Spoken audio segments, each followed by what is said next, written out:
How you doing, guys? This is Stephen Howard again. Yucca's sunning in the window today, and it's a very snowy Montana outside. It's about 17 degrees at night, and I'm in the trailer, the travel trailer. Today I want to talk about recovery or healing.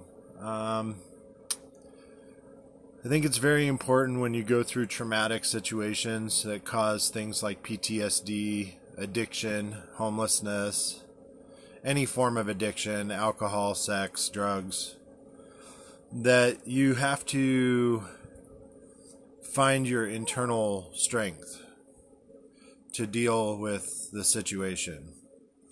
As you know, most of us who had addiction issues, we tend to self-medicate and tend to,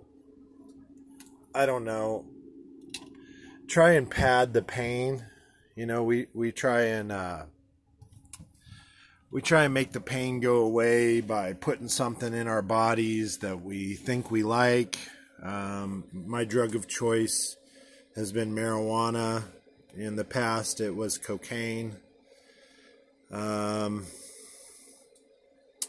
All it does is make your problems compile. And instead of causing good karma or good things to happen, you end up with a tenfold of bad stuff happening to your life. So, you might smoke a joint because you're in pain, or you might smoke a bowl, or you might shoot up some heroin or meth or something, or you might smoke some meth. I've had many friends that are addicted to alcohol, and they drink just to get away from the pain. But the best thing that you can do when you're in pain is stay in pain until it transfers to something else. It's either going to transfer to anger, or it's going to transfer to you lightening up and using your heart over your head. Everything, as I've said before, should always come from love. So if you love yourself, your body is a temple. And if you're putting things that are bad for you into your temple, you're not going to get the blessings and prayers that you usually would want in your life. So, you can go and talk about it. You can go get treatment. You can go to an AA meeting or an NA meeting or a Sex Anonymous meeting. But the bottom line is it has to come from you. Basically, you're in charge of you, and no matter what you do, it's got to come from inside. So if you have something that you know that you're doing in order to get rid of the pain, what I hate the word should, but what you could do about it is find someone close to you that you trust and just confide in them about the problems that you're having. It could be a friend, it could be your parents, it could be a sibling, whatever person you decide. Just realize that you might lose that relationship by being so brutally honest with what you're going through. So that in turn will cause more pain because that person doesn't have the capacity to help you. So once again, you have to turn within, look deep inside, and figure out if this is really your problem. Then you've got to deal with it. You got to nip things in the bud. A lot of people smoke cigarettes. I smoke cigarettes, and I've tried to quit many times.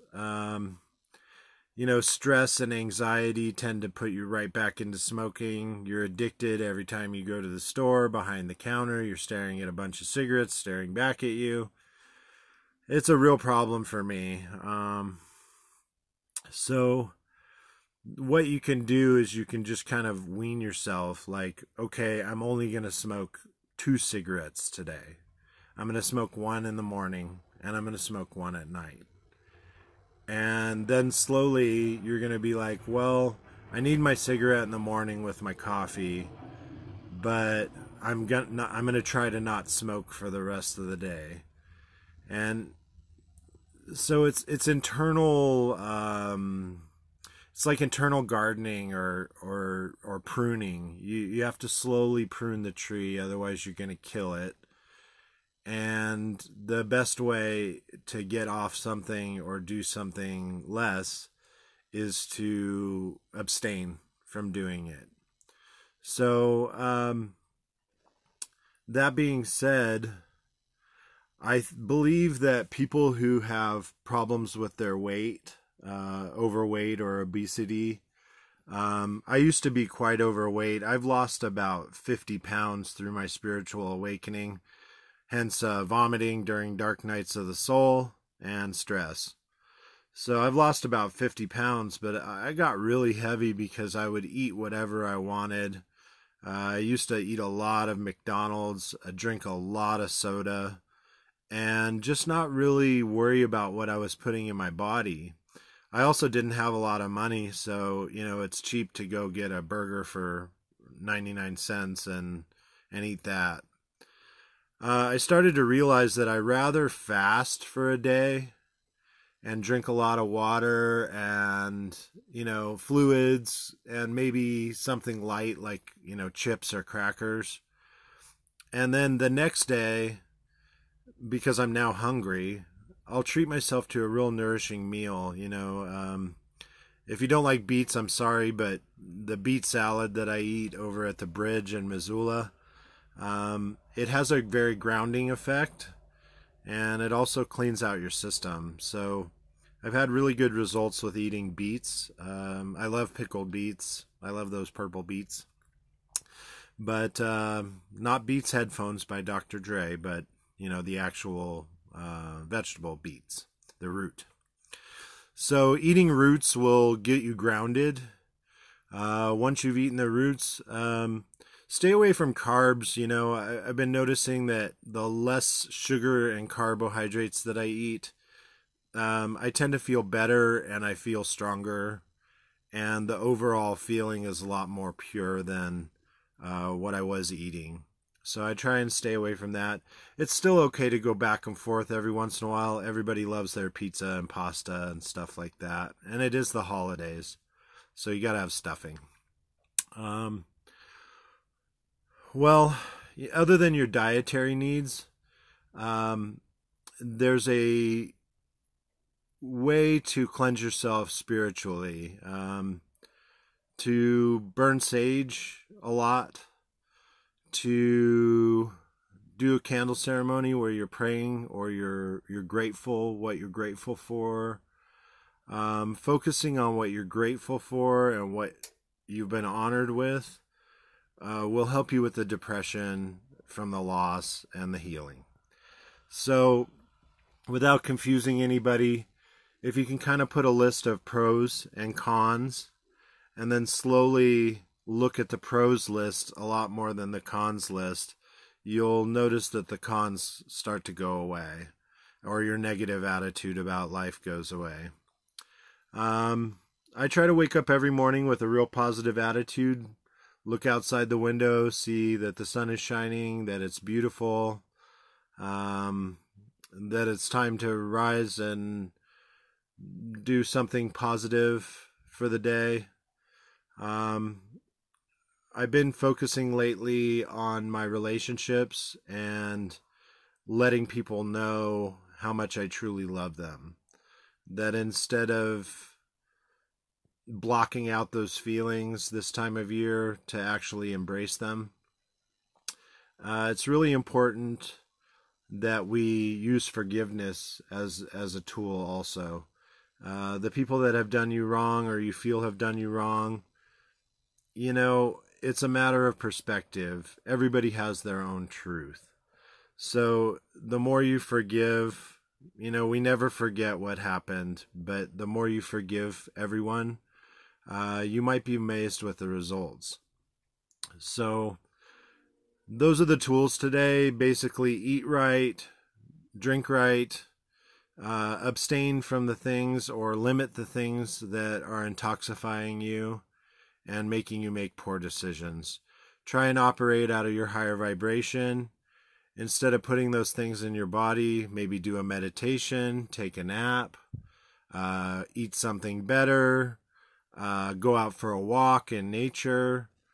Do something that energizes you without having to do the drug or the thing. So that's my suggestion for today. I hope you guys enjoy. This is video number 3. And I'm just going to keep going. I'll have pretty much a video every day for the next year.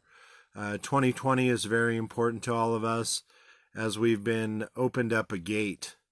And it's your decision whether you want to walk through that gate or not. The gate is very important because it's your new life on the other side. If you stay on this side of the gate, it might close for another year. So it's decision time, everybody. I know it's the holidays, but it's very important that we decide to do something greater for ourselves, greater for the people around us. And open yourself up to the abundance that the universe has to provide. If we keep thinking small, we're going to end up getting small. If we end up thinking big, we might just get big. So that is my suggestion for the day. Open yourself up to being loved, to accepting love and abundance. Don't be afraid to accept that gift, even if you don't have one for someone else.